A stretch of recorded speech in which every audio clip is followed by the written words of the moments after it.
Hello and welcome to Talk to SSBC. This is another exciting episode of this program. Today we are in the Ministry of Peace Building with the Honorable Undersecretary of the Ministry to discuss about the activities of the Ministry. Welcome to the program, Honorable Pia. Thank you very much for having me today. Yeah, it's my pleasure to have you today to discuss on the activities of the Ministry. If you can really take us really to enlighten the public on the activities, the mandate, and what is exactly the mission of the Ministry. Good. My name is Pia Philip Michael. I'm the Undersecretary of the Ministry of Peace Building. The Ministry of Peace Building was created by the Revitalized Peace Agreement to do three major things. Number one, to develop and implement policies that promote social cohesion, that use dialogue as a means of resolving conflict, and also that helps South Sudan to break down all those brackets that have kept the people thinking and living as ethnic groups, to move South Sudan towards coining a national identity of South Sudanese. We are also mandated to coordinate all the efforts of peace building in this country done by different institutions, traditional leadership authority, the interfaith, the civil society organizations, the partners, international partners, to coordinate those efforts. And we are mandated as well to disseminate the peace agreement and now the roadmap across the Republic of South Sudan, in the cantonment areas, in the states, in the counties, and also in the POCs, in barracks, to make sure that the people within South Sudan understand what their role and responsibilities are towards the peace agreement. We are also mandated to disseminate the peace agreement in the region, in the refugee camps, so that the refugees can understand what's going on in South Sudan and be able to return. How far have you reached in that dissemination? In that process, we have presented, our minister has presented to the Council of Ministers a resolution, a memo, and we have a resolution of the Council of Ministers requesting the release of resources from the Minister of Finance for us to do this, to do the dissemination within South Sudan, in the refugee camps, and the diaspora, so that South Sudanese can know what the peace agreement is all about and also be able to own it and know why the roadmap, why the extension, and what are some of the achievements already in the implementation of the peace agreement. So have they understood it already, the citizens?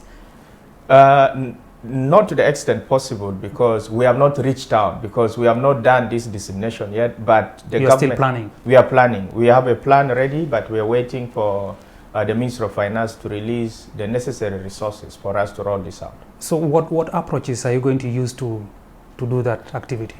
Number one, we want to go to all the state headquarters, because the Ministry of Peace Building also has state ministries of peace building. So what we want to do is to go to every state headquarters, 3 administrative area. First of all, to sit with the people of South Sudan, the different key stakeholders, and walk them through the peace agreement, chapter by chapter, chapter 1 to chapter 8, for them to understand what the peace agreement and the roadmap is all about. And then from there, the different states ministries of peace building will roll it down to the counties and to the PIAMs and to the bombers. And after doing this, we also intend that His Excellency the President and First Vice President and all the Vice President should go to all the 10 states headquarters and 3 administrative areas, holding hands together and telling people that government is one, peace has come. So this is the plan that we have, and this is the plan that our Minister, Honorable Stephen Park, presented to the Cabinet, and it was endorsed. So we are only waiting for resources to roll this out. Where will those resources come from, given the situation of South Sudan, where people are lacking, the government is lacking resources to implement part of the agreement, of which the ministry is also part of that agreement that needs the resources. Where do you think these resources will come from? Resources has never been enough, and the resources will not be enough. But what the government has done is they have put aside 15 billion from the 2021-2022 appropriation bill, appropriation act signed by the president. We have 15 billion SSP there for the implementation of the peace agreement. So the money will be taken from that pot The National Assembly is aware about this budget, and also the government, the Minister of Finance is aware about this peace implementation fund that has been set aside to do this money. So money is there to do that. Of course, we will also reach out to our international partners. Those who would want to support the process, they would also chip in. But we first want to have something within our basket. When the partners have been so reluctant. Some of them have declared that they are not part of this raising of resources. The government should take care of everything.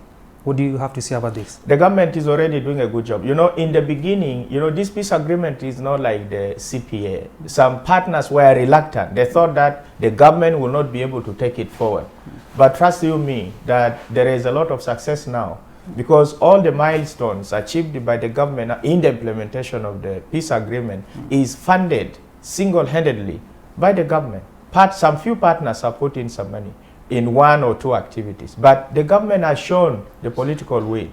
The government, the national government is established, the National Assembly, Council of States are established, state governments are established, constitution making process is taking root, different other aspects of the implementation is taking root. So I think the partners have no option now but to come in, because the government has demonstrated that they are taking the lead and things are happening. The graduation of the forces, the unification of the command. So these are things I think from the beginning, many partners doubted whether South Sudan leadership would be able to do this. But the leadership has proved itself that they have the political will. And the president has said many times that he will not take this country back to war. So that communication, also the support from the opposition, because they have seen it important to implement this peace agreement, is yielding result. And that's why I think the international partners now are seeing that this implementation is going in the right direction, and for sure they will join. You have been in the ministry for about 2 years now? Yes. What is your experience about the peace implementation generally? Is it moving in the right direction? My experience is that the critical milestones are being achieved. It is moving in the right direction, yes. But a lot need to be done. And as you know, building peace and implementation of such a document is not an event, it is a process. You need a lot of resources, you need a lot of planning. But the way that things are moving now, from everybody, not only the government, but also the opposition, they are saying something is happening, although it's not 100%, and it will not be 100% because there is no system, there is no peace agreement that's done speedily 100%. There are some challenges, but I think what the people of South Sudan should appreciate is that the peace agreement is being implemented and we are moving in the right direction to give power to the people, because at the end of the transition is the election. What could be some of those challenges? The challenges, number one, is resources. You know, you need resources. Secondly, is that one of the challenges of this country is that I think South Sudanese want things to be done quick. But, you know, there are challenges of doing things quick because you need the resources. At the same time that you are implementing the peace agreement, at the same time you have to deliver some services to the people. So two important activities at a go means that whatever resources you have as a country is stretched very thin. Okay. So based on those challenges, what do you think could be done to achieve sustainable peace in South Sudan? There are little things that need to be done. If we are to talk about sustainable peace, it is actually the job, partly, of the Ministry of Peace Building to engage the people of South Sudan to appreciate, to coexist together, to understand that the ripple effect of conflict, of violence. You know, when you start violence, you can be one to shoot one bullet, but the ripple effect will touch everybody. I want to believe that in 2013, it was only one man or one woman who shot the first bullet. That was one bullet. Yeah. But imagine the ripple effect of conflict, of that violence. How far has it gone? How many people have lost their lives? Our economy has come down. So we need to understand the ripple effect of violence. That when you start it, it's not going to leave you aside. Yeah. It will not leave your family, it will not leave your economy, it will not leave your uncles, so it will affect everybody. For us to have sustainable peace is to say no to violence, to say no to revenge killing, to say no to things, ethnic discrimination. When we agree to do these things, we can talk about sustainable peace. Okay. So, what is the plan of the ministry currently? The most pressing issues that the ministry needs to put across to the people of South Sudan. What are those priorities? Number one priority is we must disseminate the peace agreement. The people of South Sudan must own this peace agreement, must know why the roadmap has come, what is in the roadmap, and when are they given the opportunity to vote for their government. When is the Electoral Commission being reconstituted? So number one is really the peace agreement to the large extent has been with us in offices, but we want to go down. Number two is we have to embark on peace dialogues. People to people conversation, people to people dialogue is important. Community to community. There are communities in this country who live in suspicion of others. When you sit down and say what's between this community and the other, there is really nothing, but there is that suspicion that last time something happened. If communities agree, every part of this country where violence takes place, it is taking place by people who live there. But if the community is in charge and accept one another, to live together, to forgive, to say the old rule of an eye for an eye must end, otherwise everybody will have no eyes. That's right. That's when this country will move forward. So our priority is to create this platform. We want to believe that there is a lot of assumption in this country that people know what they are doing in terms of revenge or violence. But we want to create that platform. Let people talk among themselves, identify the root causes of problems, and work on it. Put the interests of their children and put the interests of their country first. Thank you very much. We are going for a short break and we'll come back and talk about the importance of the communal dialogue in the states. Yes. Thank you very much. Thank you. Viewer, we are going for a short break. We'll be right back.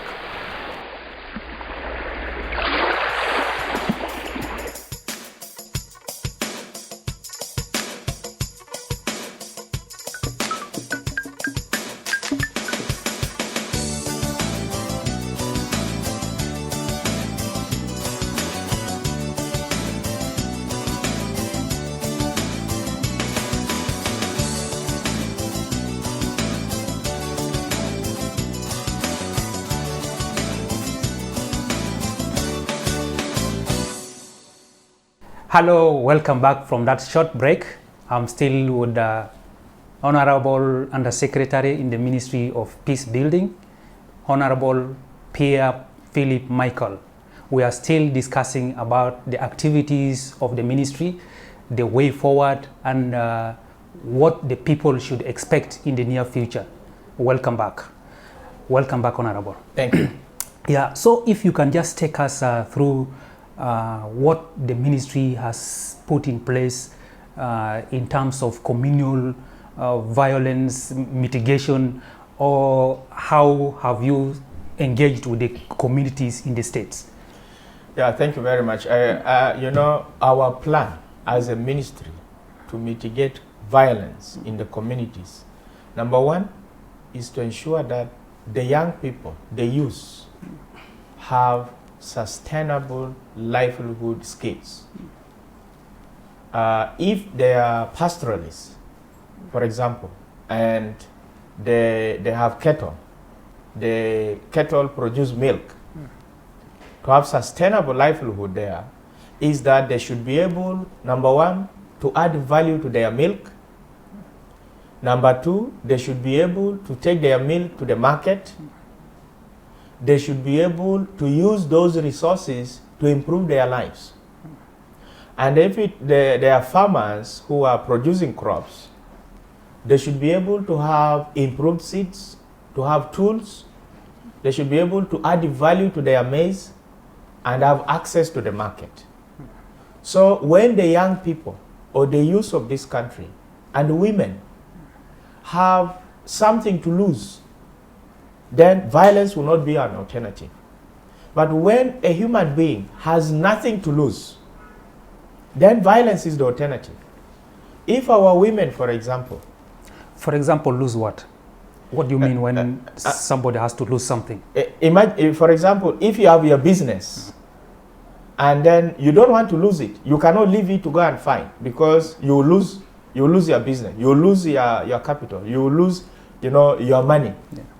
But when the youth have nothing to lose, no business, no access to wealth creation, and then anything, somebody can tell them, go and fight, and they will go and fight.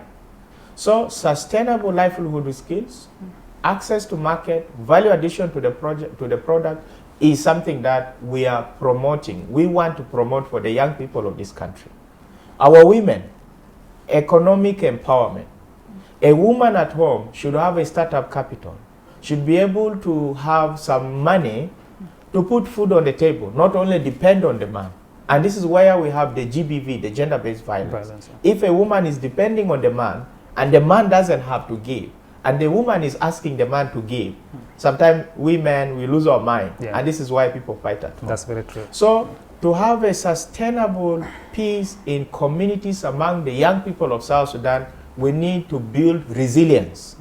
They should be able to do things based on their context and get money and get wealth.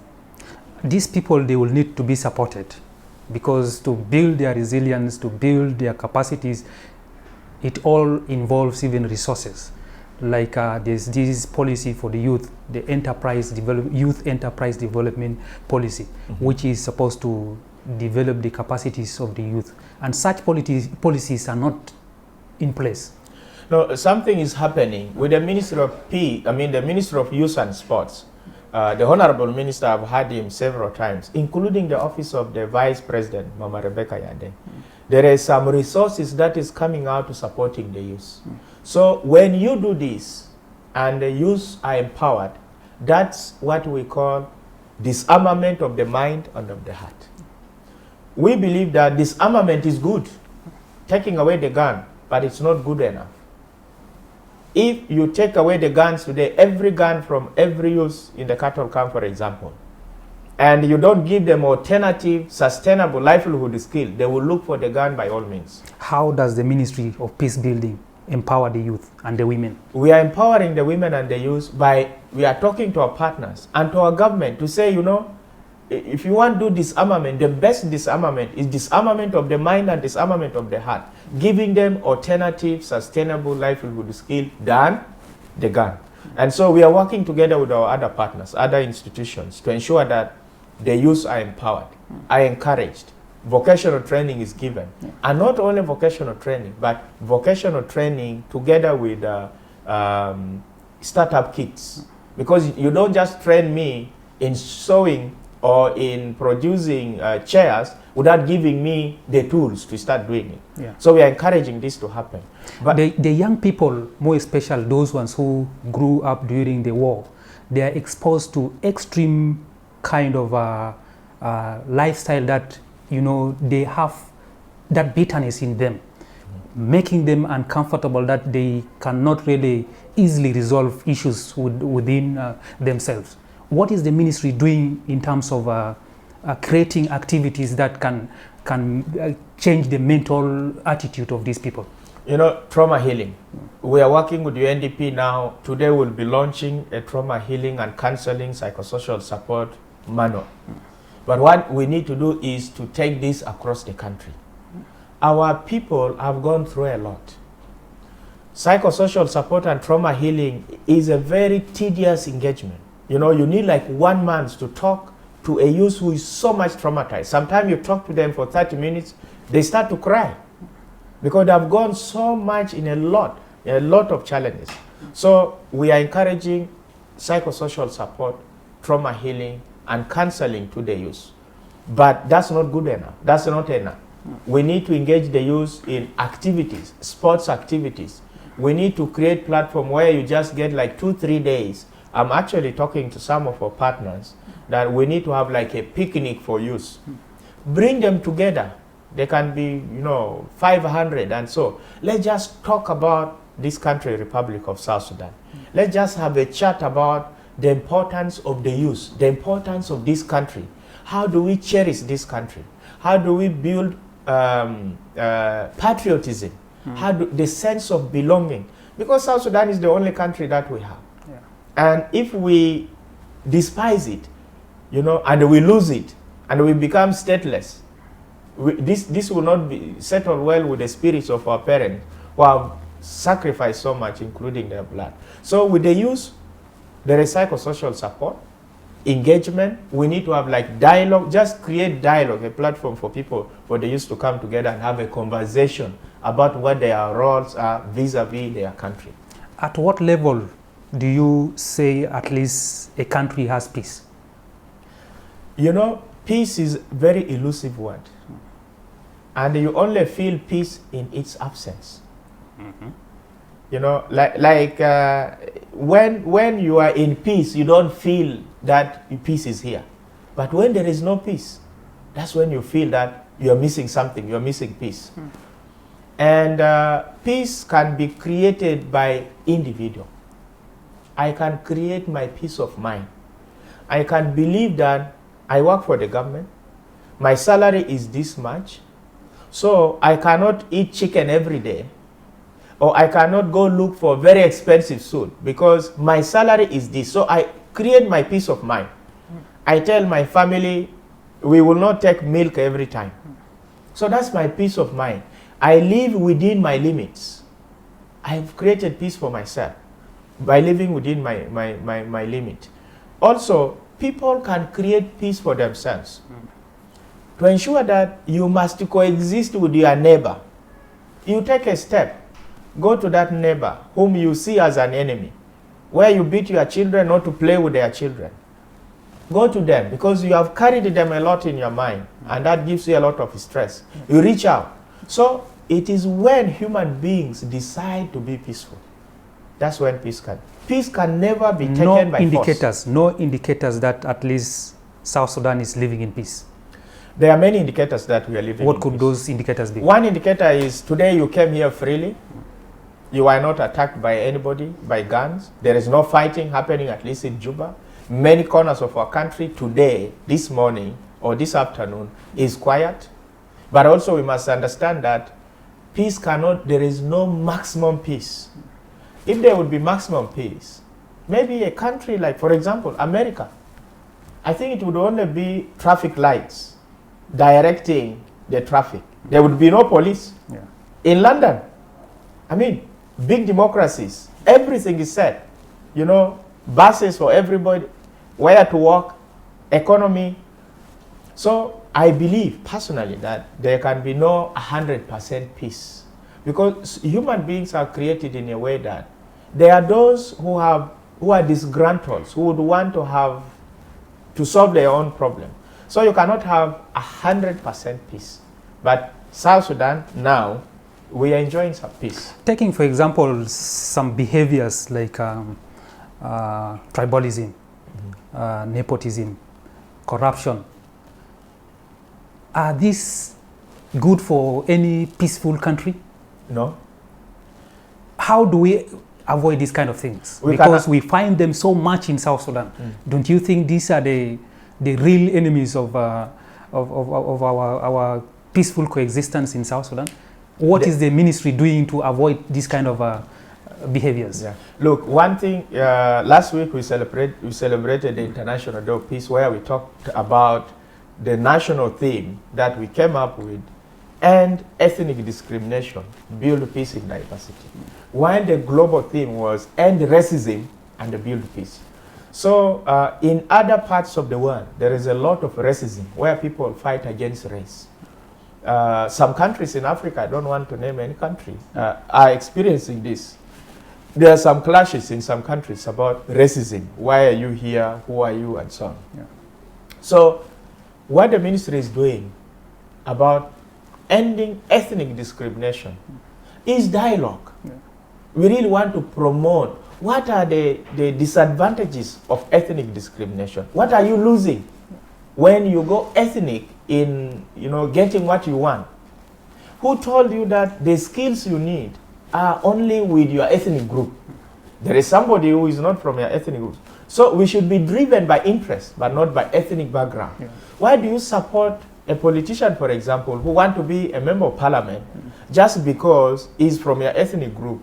Why don't you support a politician based on their manifesto, on their thinking for the country? Yeah. And again, we don't need just to blame the people of South Sudan. Where did we create the opportunity for them to understand this? Since time immemorial, we have come from ethnic background. And so we did not just pop up and then we want modernization now. For us to melt down those brackets that kept us as ethnic, we must talk about it. We must create the opportunity, the platform for people to talk about the vices, the disadvantages of ethnicity. Corruption. These are things that are also entrenched in our community, not only in government, but also, at home. Yeah. Somebody was telling me that in some homes where, for example, a man has 2 wives, and so there is this second wife who doesn't want to give a nice meat to the son of the other woman. That's corruption. Yeah. Okay, as we conclude, what can the people of South Sudan expect within the 2 years period of extension? And maybe you can give your last comment after that. Then the people of South Sudan in the extension should, number one, expect constitution to be completed. Yeah. That the constitution, which is the supreme law of this country, should be in place, and it will be the constitution that will determine the type of governance that the people of South Sudan will choose. Yeah. They should expect also that the electoral commission should be established and reconstituted, so that when people go to polls, they are flexible enough to do fair decision in choosing their leadership. They should also expect that the constituencies for our members of parliament should be created. As you know, we have more than a big number of MPs now than the constituencies that was created before. So these are strong milestones that I believe. And then also the graduation of the forces and the unification of the forces. They should expect this. So to me, those were critical milestones that really warranted the extension and the roadmap. And your last word? My last word is just to encourage the people of South Sudan to love this country, that we don't have any other country. Every country that we admire came from challenges. But when they reached where we have reached, they decided and they chose to move forward. So let us move forward so that we enjoy the benefit of our country. And our country is not just small. Our country is the size of Kenya, Rwanda, Burundi put together, with everything that you can think about. Not many countries now have the resources that we have. Let us protect our country. Let us stop hate speech against our country. Let us say, yes, we have come from a difficult past. Now that we are here, we are charting a better way for our country, for the future of our children. Yeah. Thank you very much, Honorable. Thank you. We hope to talk to you again some other time on a different topic. It is our pleasure for you to give us your time. Thank you. Viewer, we have come to the end of this special episode. Please, let's meet again next week for another exciting episode. Thank you very much.